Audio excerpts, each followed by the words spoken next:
Durante 7 años, Kate Wilson compartió su vida con un hombre que decía amar el planeta. Vivieron juntos, durmieron juntos, viajaron juntos a protestas en distintos países.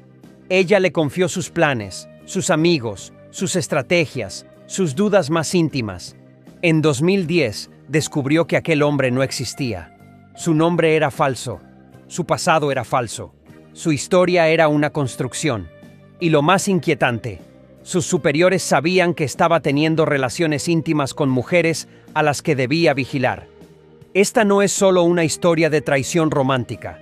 Es la historia de cómo el Estado británico convirtió el amor en una herramienta de inteligencia y de cómo una activista decidió enfrentarlo en los tribunales. Inglaterra, 2003. El debate ambiental comenzaba a intensificarse en Reino Unido. Proyectos de infraestructura, expansión aeroportuaria, políticas energéticas cuestionadas. En ese clima, grupos ambientalistas organizaban protestas, acampadas y acciones directas no violentas. Kate Wilson tenía 23 años. No era una figura pública ni una líder nacional. Era parte de un movimiento que creía en la acción colectiva. Vivía con modestia, viajaba a manifestaciones y dedicaba su tiempo a defender territorios naturales frente a lo que consideraba abusos corporativos y decisiones políticas irresponsables. Fue en ese entorno donde apareció un hombre que parecía encajar demasiado bien. Se hacía llamar Mark Stone. No llegó imponiéndose. No hablaba demasiado al principio. Observaba, escuchaba, intervenía cuando era necesario. Compartía referencias musicales con Kate. Coincidían en bandas, en libros, en análisis políticos. Semanas después pidió integrarse formalmente al grupo. Su historia era sencilla. Viajero, con trabajos temporales, comprometido con causas ambientales desde hacía años. Nadie tenía razones concretas para dudar. En los movimientos activistas la confianza es un capital fundamental. Sin confianza no hay coordinación. Sin coordinación no hay acción. Mark entendía eso perfectamente. Se ofrecía a conducir en viajes largos, a cargar equipo, a dormir en el suelo en campamentos improvisados. No buscaba protagonismo, buscaba permanencia, y la obtuvo. La cercanía con Kate fue gradual. Primero conversaciones largas después de reuniones, luego viajes juntos, luego una intimidad que parecía natural. No hubo grandes declaraciones cinematográficas, hubo constancia. En 2004 comenzaron una relación formal. Compartieron vivienda, compartieron rutina, compartieron discusiones políticas que para Kate eran profundas y transformadoras. Ella no estaba enamorada de un extraño, estaba enamorada de alguien que parecía compartir sus convicciones más profundas. Lo que ella no sabía era que Mark Stone era una identidad construida. Detrás de ese nombre estaba Mark Kennedy, agente encubierto de la Metropolitan Police. Formaba parte de una unidad especializada en infiltración de movimientos sociales considerados potencialmente disruptivos para el orden público. Su trabajo no consistía en intervenir delitos inmediatos. Consistía en mapear redes, identificar líderes, anticipar acciones futuras. Y para hacerlo, necesitaba algo más que presencia. Necesitaba confianza. Por eso su infiltración no era superficial. No asistía solo a reuniones. Vivía dentro del movimiento. Durante 2 años convivió íntimamente con Kate. Y cada detalle relevante podía terminar en un informe interno. En cualquier operación encubierta existe una frontera implícita, una línea ética. En este caso, esa línea era la intimidad. Con el tiempo, la relación entre Kate y Mark terminó. No fue un escándalo. No fue abrupta. Como muchas relaciones jóvenes, simplemente se agotó. Pero Mark no desapareció del entorno. Siguió presente. Seguía siendo parte del círculo. Seguía participando en acciones y reuniones. Y siguió construyendo relaciones íntimas dentro del mismo movimiento. Años después se sabría que mantuvo relaciones íntimas con hasta 10 mujeres activistas durante su infiltración. No eran aventuras casuales. Eran vínculos diseñados para fortalecer su credibilidad operativa. Aquí es donde la historia deja de ser un caso de espionaje clásico. Se convierte en algo más perturbador. El uso del afecto como herramienta. El uso del cuerpo como mecanismo de legitimación. En 2010 comenzaron a aparecer dudas. inconsistencias en su pasado, detalles imposibles de verificar, historias que cambiaban ligeramente con el tiempo. Un grupo de activistas empezó a investigar discretamente, revisaron documentos, cruzaron información, contactaron fuentes. Lo que descubrieron no era solo una mentira personal, era una operación institucional. Mark Stone no existía. Era una identidad creada por un programa de infiltración. Mark Kennedy estaba casado, tenía hijos, y había pasado años recopilando información sobre personas que lo consideraban amigo, compañero y pareja. El golpe emocional fue devastador. Para Kate, la revelación no significaba solo que su relación había sido una mentira. Significaba que sus momentos más vulnerables podían haber sido instrumentalizados, que las conversaciones en la cocina, que las discusiones estratégicas, que las dudas expresadas en la intimidad. Todo podía haber sido parte de un informe. La indignación no fue solo moral, fue política. Porque si el Estado podía fingir amor para infiltrar movimientos sociales, entonces el problema no era un agente aislado, era el modelo. Y en ese momento, Kate tomó una decisión que cambiaría el rumbo del caso. No iba a quedarse en silencio. Cuando la sospecha comenzó, no fue inmediata ni colectiva. Fue incómoda. Un detalle pequeño, una contradicción leve, un dato que no cuadraba. En movimientos activistas, la desconfianza puede destruir todo. Por eso la duda se maneja con cuidado. Pero las inconsistencias en la historia de Mark Stone comenzaron a acumularse.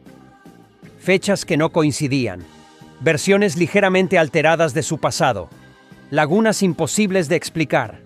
Un grupo reducido decidió investigar discretamente. Revisaron registros, contactaron personas fuera del círculo, buscaron documentos oficiales, y entonces encontraron algo que no podían ignorar. Un pasaporte con otro nombre, una identidad real. Mark Stone no existía legalmente.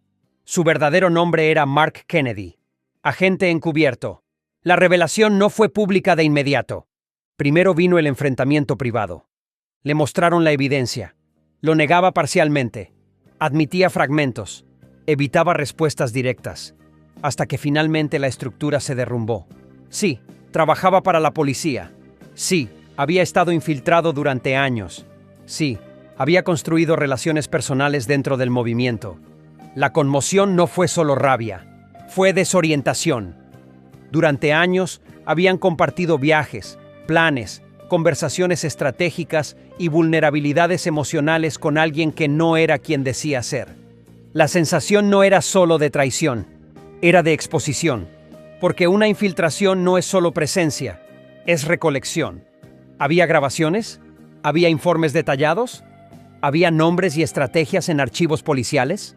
Las preguntas eran más inquietantes que las respuestas.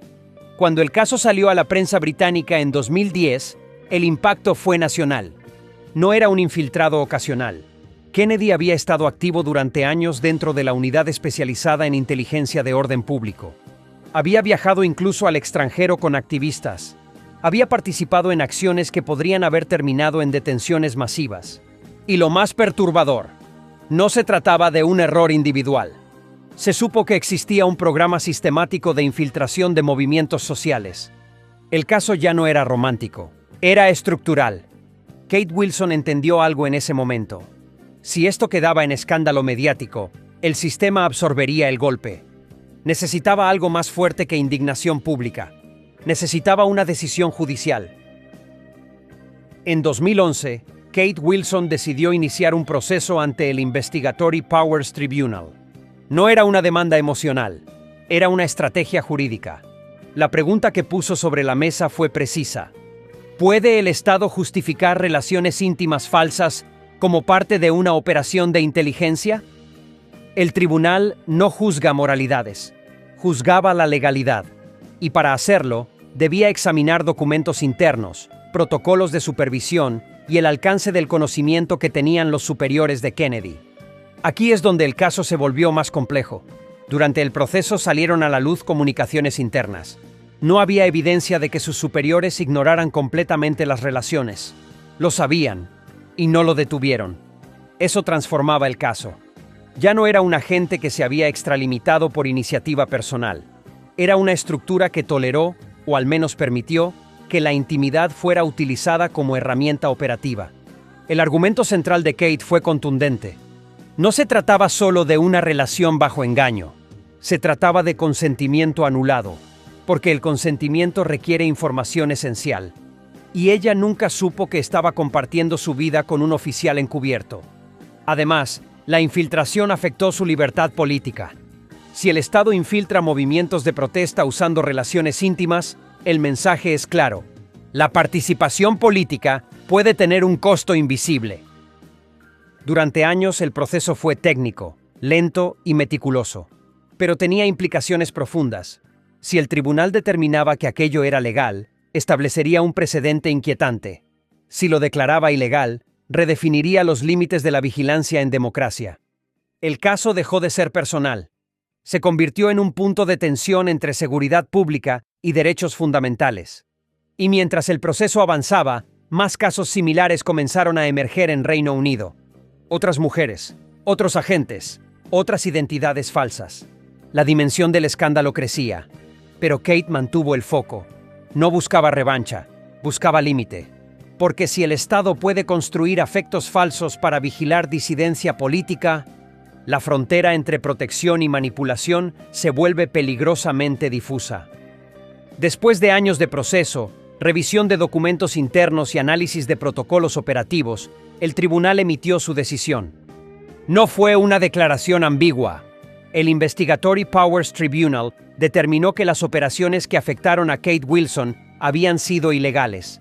La conclusión no se limitaba a una conducta inapropiada. El tribunal sostuvo que se habían vulnerado derechos fundamentales protegidos por la Convención Europea de Derechos Humanos, el derecho a la vida privada, la libertad de expresión, la libertad de reunión. El uso de relaciones íntimas falsas como parte de una operación encubierta no fue considerado un simple exceso personal. Fue considerado una falla institucional. Los jueces señalaron que existieron deficiencias graves en la supervisión, en la evaluación de riesgos y en los límites éticos impuestos a los agentes infiltrados.